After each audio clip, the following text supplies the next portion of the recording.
வணக்கம். வாங்க எங்கள் வீட்டில் இன்றைக்கி ஆலு பரோட்டா செய்யலாம். பார்க்கலாம் செய்கிறது.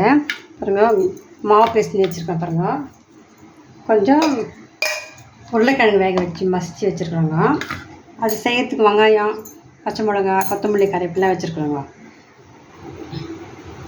பாருங்கள், ஸ்டவ் பற்ற வச்சு கடாயை வச்சுருக்கோம். பாருங்கள், கொஞ்சம் தாளிச்சிக்கலாங்க.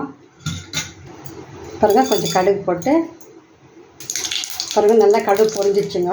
நல்லா வெங்காயம், கொத்தமல்லி, கருவேப்பிலெல்லாம் போட்டு வதக்கலாங்க. கொஞ்சம் மஞ்சள் பொடி போட்டுக்கலாங்க. மஞ்சள் பொடி, டேபிள் சால்ட் கொஞ்சம் போட்டுக்கலாங்க. நல்லா எல்லாம் மிக்ஸ் பண்ணிக்கலாம். பாருங்கள், வெங்காயம் நல்லா வதங்கிடுச்சுங்க. நம்ம மெஸ்ஸி வச்சு உருளைக்கிழங்கு இது கூட போட்டு மிக்ஸ் பண்ணிக்கலாங்க. பாருங்கள், எல்லாம் மிக்ஸ் ஆகிடுச்சுங்க. ஆனால் இதுக்கு ஒரு ட்ராப் தண்ணி கூட விடக்கூடாதுங்க. அப்படியே உருளைக்கிழங்கோட மசிஞ்சு எடுத்துடலாங்க. இப்போ நம்ம மாவு உருண்டை பண்ணிக்கலாம். பார்க்கலாம். ஆலு பரோட்டாக்கு ரெடி ஆகிடுச்சுங்க. நம்ம பாருங்கள், உருளைக்கிழங்கு இந்த இது மசில் நல்லா ஆறிடணுங்க. அப்போ தான் ஒட்டாதுங்க. இதில் சூடாக இருந்தால் மாவு கூட ஒட்டிக்கிறோம். ஆறினா தான் நல்லா பாருங்கள், மாவு எடுத்துக்கலாம். உருண்டை பண்ணிக்கலாம். மாவு நல்லா தட்டிடலாங்க.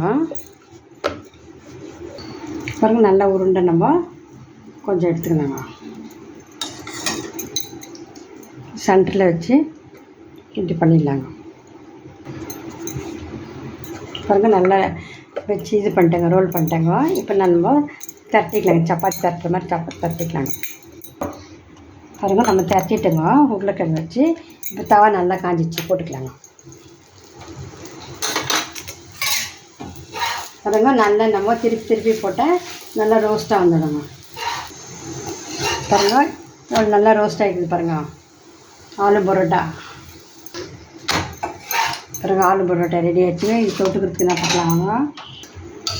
பாருங்கள், சைட் டிஷ் சென்னா போட்டு உருளைக்கிழங்கு போட்டு வச்சுருக்குது, கத்திரிக்காய் போட்டு வச்சுருக்கோங்க. ஆலு பரோட்டா ரெடி ஆகிடுச்சுங்க.